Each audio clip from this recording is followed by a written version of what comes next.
Hi, I'm Marcia Lehman and I'm a Knox County Master Gardener. Today we're going to be pruning a flowering quince. Now this is actually in the rose family, but is far more disease resistant than most of the roses that grow in the area. It's a showy plant in the spring, and this has just finished flowering, and we can see just the remnants of the last few flowers here. So flowers are mostly faded, fruits have started forming, and that leads me to your first decision. Are you growing this shrub because you want the fruits, because you're going to make jelly or jam, or are you growing it for the flowers? If you're growing it for the flowers, which is the case on this particular specimen, then we are going to prune this fairly hard. It blooms on old wood, so we prune it right after it finishes flowering. That gives it all the rest of this year to put out new growth, and the flowers appear next spring, early spring, on that new growth. Now obviously when we give it a hard pruning, we're taking a lot of the fruits off, and that's why your first decision is, are you growing it for flowers or growing it for fruits? Growing it for flowers, we're going to give it a hard pruning. If you are growing it for fruits, then you want to do a much lighter pruning focused on the 4Ds and thinning it out a bit for airflow and sunshine.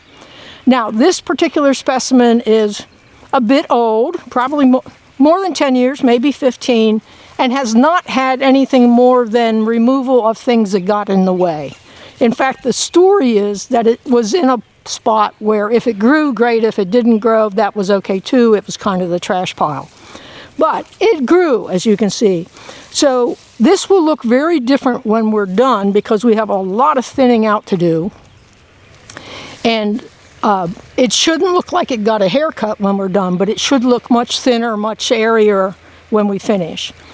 It is a cane shrub, so there are lots of canes that I'll try to show you as we get into the center of the plant. And there are a few, most of the time the new canes stay fairly close to the original clump, but there are a few that have sent out some runners, and suckers have popped out a foot or so from the clump. And we're going to take those off because we really don't want any more plants, and we don't want this thing to get any wider than it already is. So I'm going to start at the ground and remove some of those sucker plants, and then we'll work our way in towards the center and start thinning out some of the older canes. Again, on a cane shrub, we're always looking to take out the oldest, thickest, fattest canes and open it up for airflow and sunshine. So we'll pause while I get down and crawl under the bottom of the shrub here, and then we'll resume. So here's one of the sucker plants that has grown out probably 2 feet from the base of the plant. So we're just going to take those off as close to the ground as possible. And fortunately, there's a trash pile right behind me. I'm just cleaning out any little suckers that are growing out. Yeah, that's a good arm's length from the basic clump. And I'll come around the front here and get these. And all these so far are rather small. I mean, they're not even the diameter of a number 2 pencil. And some of them are really, really small. And we have a little bit of Virginia creeper in here. That is a native vine, but we don't really want it here. So as I find that, I'll take that out too. The way this plant is situated, I won't be able to show you pruning the entire plant. So we're basically going to prune the front side of the plant on camera, and then we'll turn off the camera and prune the back side. We just don't have a good place to set up to show you the back side. But pruning the back side will be very much like the front. So I've gotten the initial suckers out of the way there. Now, and you'll notice, I am wearing long cuffed gloves today because the quince shrub has thorns. Personal protective gear is especially important when working on this shrub. So I'm trying to come in here now and get at some spindly little canes near the base of the clump.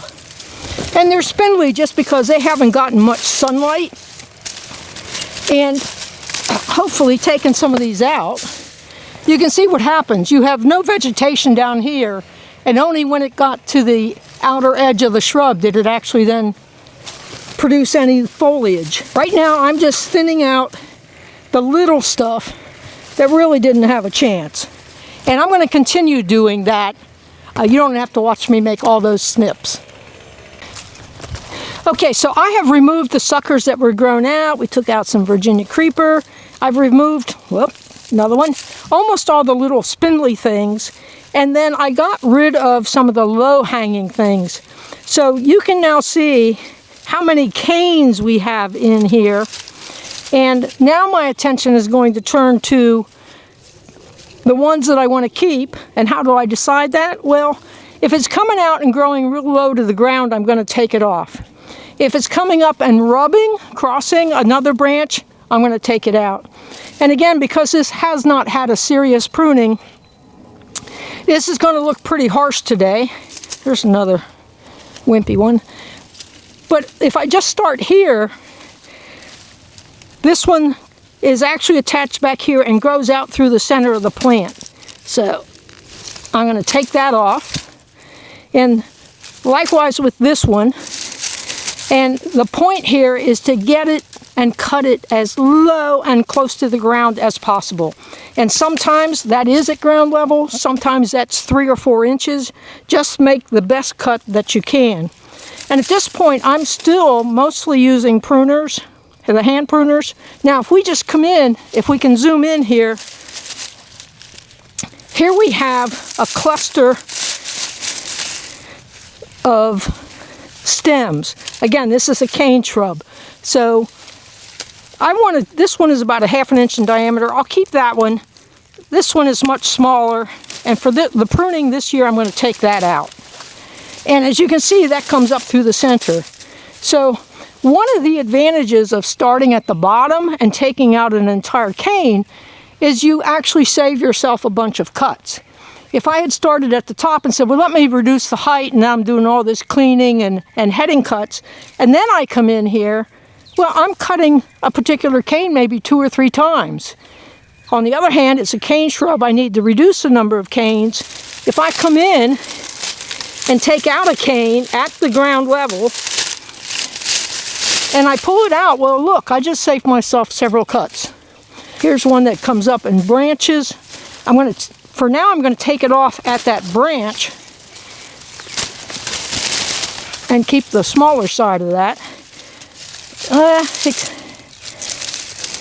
And this one comes out and crosses all around. So now the challenge, usually the challenge with a cane shrub, is following all the way back where that attaches and getting inside here and taking it off as low as possible. And again, as I say, quince has thorns. So far I've not been stuck, but I suspect I will by the time we're done here. So again, I'm going to take out some of this little spindly stuff, and we'll let the stuff that is at least a 1/4 inch in diameter, like a number 2 pencil, we'll keep some of that, but the smaller stuff, it's just competing. And almost every branch that I've taken out has been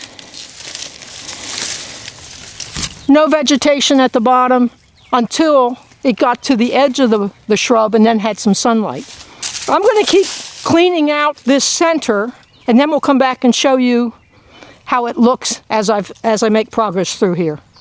I've been working around the base here, making lots of cuts, and if I shift myself here, we can see here there's a clump of 4 or 5 canes, but I've taken out 4 or 5 canes. If I can push this back a little bit, here I've removed a whole, there must be 8, 9, 10 canes that I've removed. You can start to see through this clump. I'm not done yet, and I've not cut anything at the top. I have been doing all the work at the base, and I will continue to, because I still have canes here in the center. We've cleaned out enough around the periphery to get all those leaves out, but I still now have canes in the very center of the clump that are crossing, and there are some small ones. I'm going to keep working on those. So here's one that comes out, grows up through the center of the plant, and There are several more in here that do that. But we're going to pause the camera again while I continue to work on the very center of this. And what I'm focused on now is making sure that there are no canes that rub against adjacent canes. I have finished cleaning out here at the base, and maybe we can get a good shot here as I pull this back. You can just see how many cuts I've made to thin this out, and I've got a couple, looks like I need to clean up a little bit more.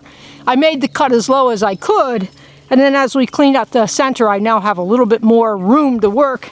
So yes, I have some things to clean up here, which I will do in a moment.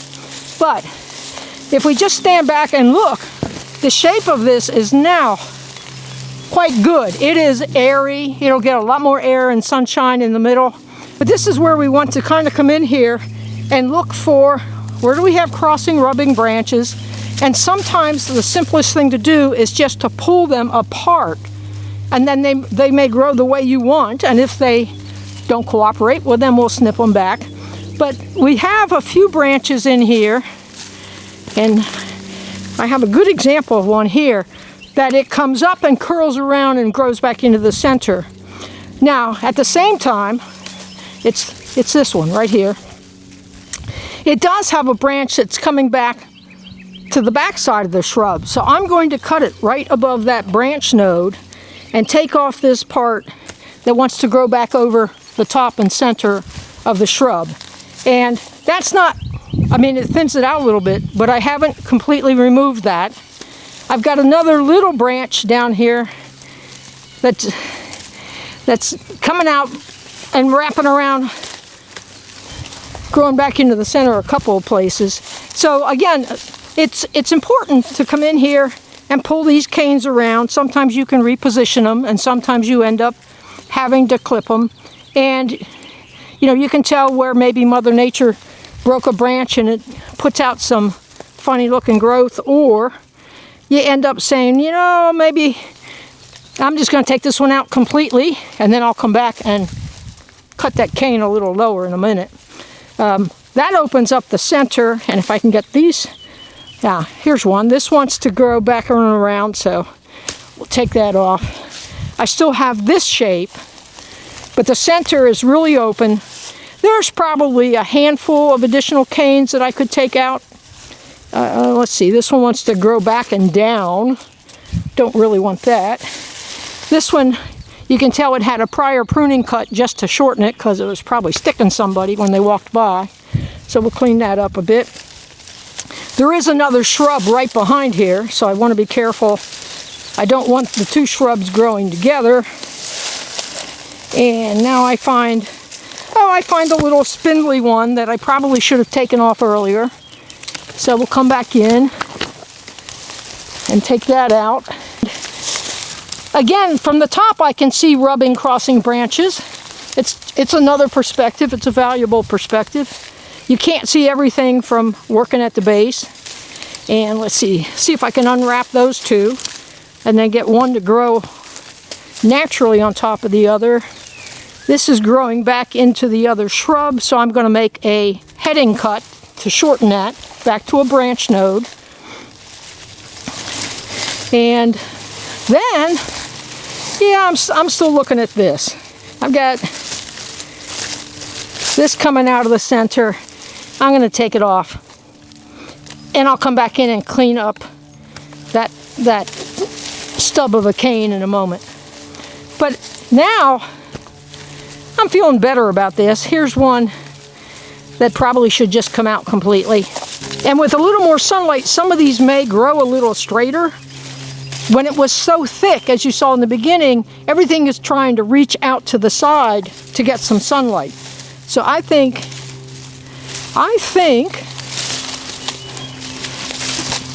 I'm about to stop, and we'll just give this thing a season to recover from this hard. This is definitely a hard pruning. But again, if you're growing it for flowers, then a hard pruning is the thing to do. This had gone multiple years without pruning, so, whoop, broken one. Anything broken comes out. It had been multiple years since it had been pruned, so this was a pretty hard pruning. But again, if we come back in here As I say, I have a few more cuts to clean up canes that, I just took off, so I'll come back and take these off much lower. But you can now see through that. I mean, if I had stood behind this shrub at the beginning, you would not have seen me. Now you can see me, and that's good. We'll get lots of air and sunshine into this plant, and it will bloom prolifically next spring. So that is pruning a flowering quince. Your first decision is, are you growing it for the fruits? Not very many people are doing that. But if you're growing it for the fruits, you would do a much lighter pruning. If you're growing it for the flowers, you do a pretty hard pruning every year after it finishes flowering. It's a cane shrub, so every year you'll want to come in and take out the oldest, biggest, fattest canes. At this point, this was so thick that none of the canes are really much more than a half an inch. I'm predicting that next year's pruning will have some thicker canes, and there will be many more lopper cuts than hand pruner cuts. But a cane shrub, there's no set number on the quince, but you're looking for airflow and sunshine. So that's it. Check the handout for additional references. I hope you learned something today, and we thank you for joining us.